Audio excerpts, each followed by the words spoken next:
नमस्कार साथियों। समास जो अपना बिंदु चल रहा था उसके दो पार्ट हमने पढ़ लिए हैं।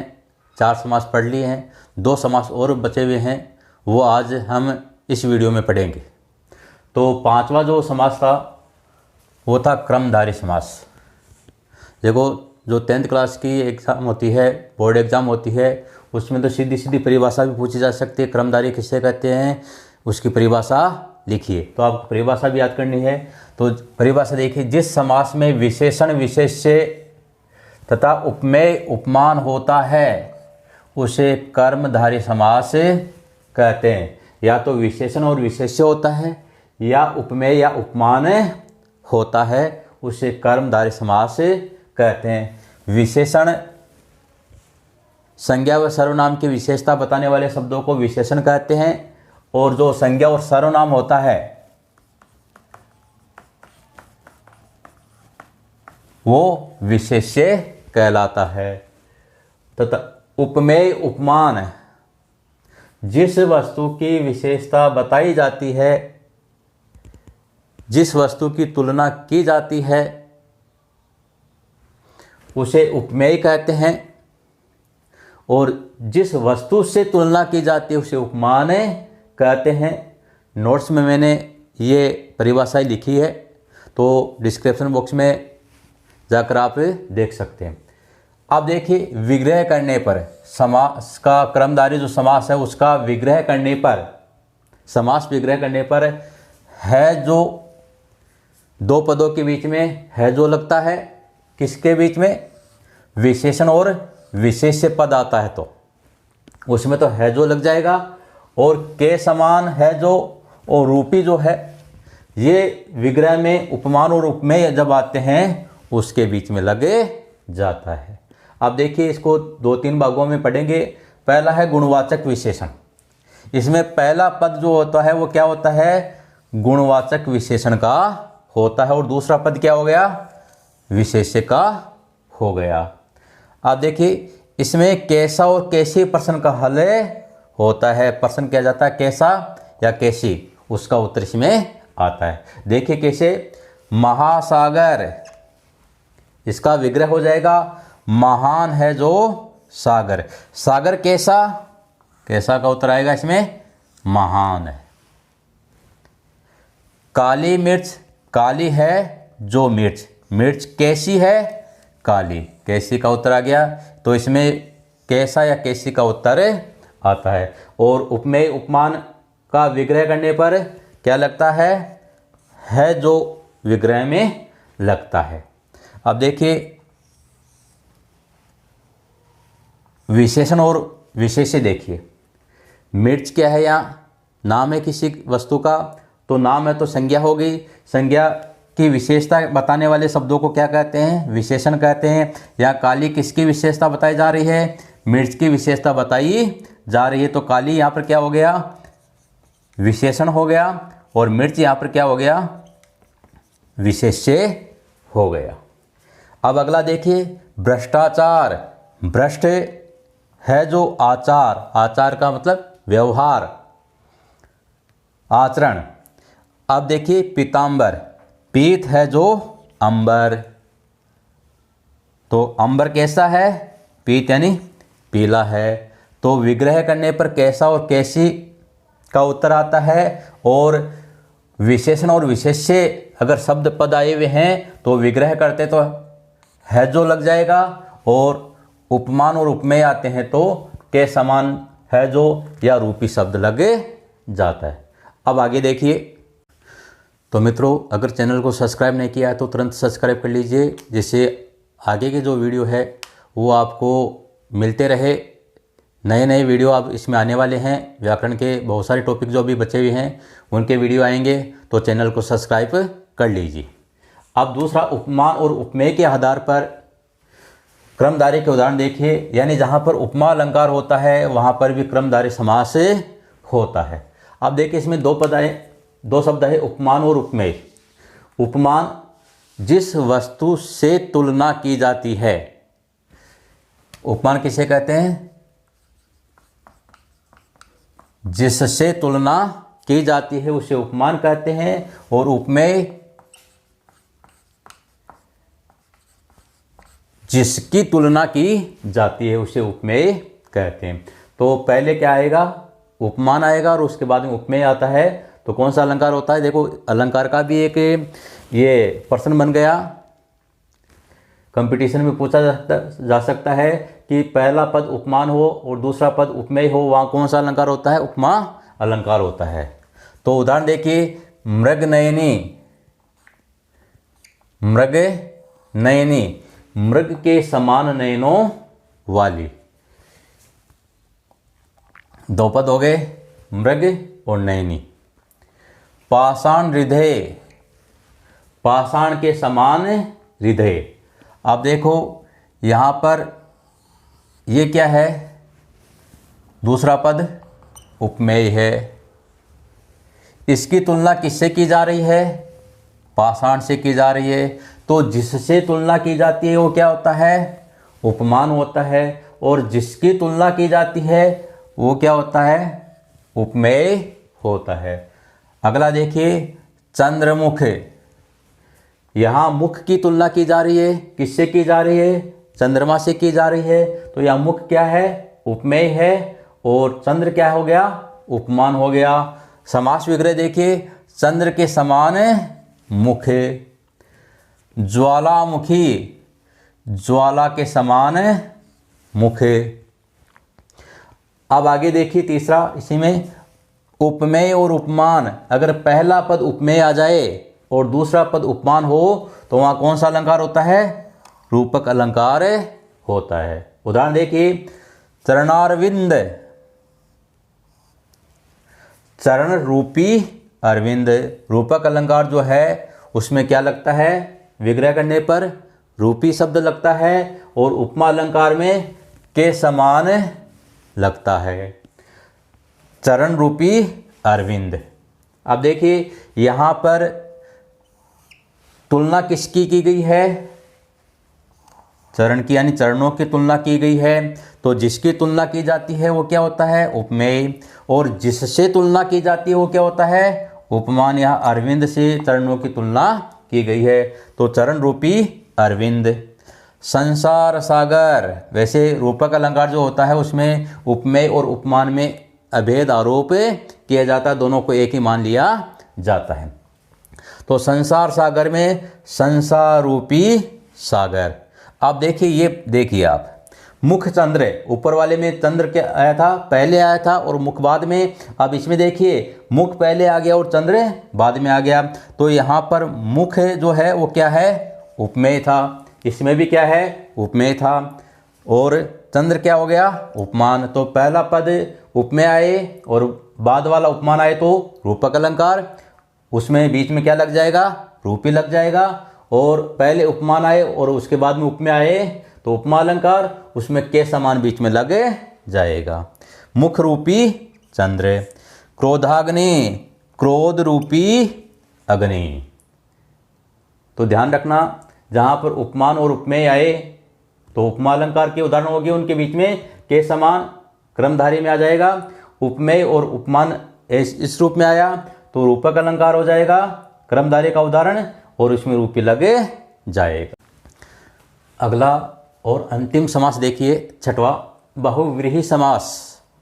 ये बहुत ही महत्वपूर्ण है, सभी में वजनदार है ये। इसकी परिभाषा देखिए, जहाँ कोई पद प्रधान न हो, यानी दो पद होते हैं, दोनों ही प्रधान न हो, और समस्त पद के दोनों शब्द मिलकर कोई विशेष अर्थ प्रकट करे, कोई तीसरा ही अर्थ निकले, उसे बहुव्रीहि समास कहते हैं। इसमें दोनों ही पद प्रधान नहीं होते हैं, दोनों मिलकर कोई तीसरा ही अर्थ निकालते हैं, उसे बहुव्रीहि समास कहते हैं। अब देखिए, इस समास में दोनों पदों का मूल अर्थ नहीं होता है, दोनों पद जो है उनका मूल अर्थ नहीं रहता, क्या निकलता है, कोई विशिष्ट अर्थ निकलता है, यानी तीसरा ही अर्थ होता है। किसमें, बहुव्रीहि समास में। इस समास में विग्रह करते समय है जिसका, है जिसकी, है जिसके शब्द आते हैं। उदाहरण देखिए, चारपाई, 4 पाई, 2 पद हो गए। 4 पाई जिसके 4 पैर हो, लेकिन इसका अर्थ क्या आएगा? 4 पाई किसे कहते हैं? खाट को कहते हैं। टेबल के भी होते हैं, स्टूल के भी होते हैं, लेकिन उनको 4 पाई नहीं कहते। तो 4 पाए हैं जिसके, वो क्या हो गई? खाट हो गई। लंबोदर, लंबा उदर, बड़ा पेट जिसको होता है उसे लंबोदर नहीं, इसका इन दोनों का मिलकर कोई तीसरा ही अर्थ निकलेगा। लंबा है उदर जिसका, कौन? गणेश जी। नीरज, नीर में जन्म लेने वाला, नीरज, नीर जय, नीर से जन्म लेने वाला या लेता है, कमल। सिंगाड़ा भी वहीं पैदा होता है, जल में ही पैदा होता है, लेकिन उसको नीरज नहीं कहते। इन दोनों का मिलकर एक तीसरा ही अर्थ निकलता है। तो इस समास में दोनों पदों का मूल अर्थ न निकल कर कोई तीसरा ही अर्थ निकलता है। अब देखिए महत्वपूर्ण, देखिए इसमें देवी देवताओं एवं पौराणिक नाम जो रूढ़ हो गए हैं सभी बहुब्रीहि समास के अंतर्गत आते हैं। देवी देवताओं के नाम जो उनके लिए ही केवल रूढ़ हुए हैं, वो सारे के सारे समास कौन से समास के उदाहरण होते हैं? बहुब्रीहि समास के उदाहरण होते हैं। दूसरा देखिए, ये बहुत ही महत्वपूर्ण है। प्रश्न जो है कंपटीशन के एग्ज़ाम में वो कंफ्यूज वाले जो प्रश्न होते हैं, ये होगा कि ये होगा, ऐसे जो प्रश्न होते हैं वहीं से पूछा जाता है। तो ये याद रखना महत्वपूर्ण है। ये प्रथम शब्द संख्यावाची विशेषण हो, संख्यावाची विशेषण किस में आता है? द्विगु समास में आता है। पहला पद संख्यावाची आता है, लेकिन देखिए यहाँ पर प्रथम शब्द संख्यावाचक विशेषण हो, किंतु वो क्या करता हो? विशिष्ट अर्थ निकलने के कारण द्विगु समास न होकर क्या होता है? बहुव्रीहि समास होता है। उदाहरण देखिए इसके, त्रिफला, त्रि यानी 3, क्या आ गई? पहला पद क्या आ गया? संख्यावाची आ गया। लेकिन यहाँ पर ये त्रिफला जो है वो बहुव्रीहि का उदाहरण है, द्विगु का नहीं है। आप बाजार में जाकर त्रिफला मांगोगे तो त्रिफला जो है वो किसके लिए आता है? केवल हरडे, बहरडे, आंवला, इन 3 फलों के लिए ही ये शब्द काम में लिया जाता है।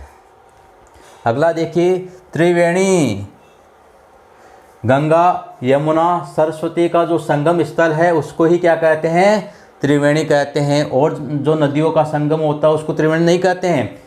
गंगा, यमुना, सरस्वती का जो संगम होता है उसको त्रिवेणी कहते हैं। चौपाई, 4 पैरों वाली, 4 चरण का छंद विशेष के लिए ही शब्द काम में लिया जाता है। चौ यानी 4, 4 संख्यावाची है, लेकिन द्विगु समास यहाँ पर न होकर क्या है? बहुब्रीहि समास है। क्यों है? क्योंकि ये शब्द क्या कर रहा है? विशिष्ट अर्थ दे रहा है। चौकन्ना, जिसके 4 कान हो, यानी सजग, सावधान। अगला देखिए, 30 मार खा, 30 क्या आ गया? संख्यावाची आ गया, लेकिन द्विगु समास नहीं है, विशिष्ट अर्थ निकलेगा इसका। 30 मार्का का मतलब बहादुर, सूरवीर, विशेष के लिए 30 मार्का कहा जाता है। तो ये बात याद रखना, कंपटीशन में बहुत ही महत्वपूर्ण बात है ये कंपटीशन के लिए, तो याद रखना। अब देखिए आगे, आम व्यवहार में प्रचलित लेकिन विशिष्ट अर्थ रखने के कारण बहुब्रीहि समास होता। आम व्यवहार में आने वाले जो शब्द होते हैं वो विशिष्ट अर्थ देने के कारण किसके उदाहरण हो जाते हैं? बहुब्रीहि समास के उदाहरण हो जाते हैं। जैसे गुरुमुख है, गुरु के मुख से निकलने वाली, लेकिन ये विशिष्ट अर्थ देती है। पंजाब की लिपि विशेष को गुरुमुखी लिपि कहते हैं। पंजाब की जो लिपि है वो गुरुमुखी है। तो गुरुमुखी जो है वो क्या विशिष्ट अर्थ दे रही है? कि पंजाब की ये लिपि है। अनुकूल आम व्यवहार में आता है, लेकिन यहाँ पर ये क्या दे रहा है? विशिष्ट अर्थ दे रहा है। इस वजह से ये क्या हो जाएगा? बहुब्रीहि समास का उदाहरण हो जाएगा।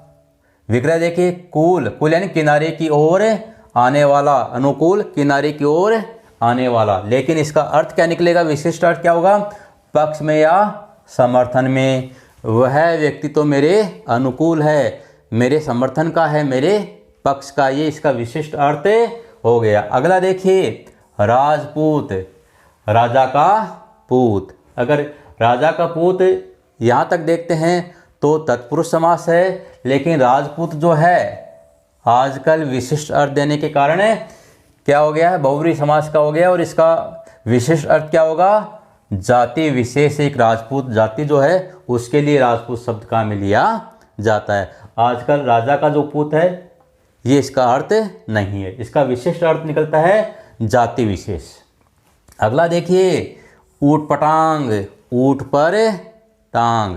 ये आम व्यवहार का शब्द है, लेकिन अर्थ क्या दे रहा है, विशिष्ट दे रहा है। इसका अर्थ हो जाएगा बेतुका। ऊट पटांग बातें क्यों कर रहे हो, बेतुकी बातें क्यों कर रहे हो। तो आम व्यवहार में प्रचलित लेकिन विशिष्ट अर्थ देने के कारण वो शब्द किसके उदाहरण हो जाते हैं, बहुब्रीहि समास के उदाहरण हो जाते हैं।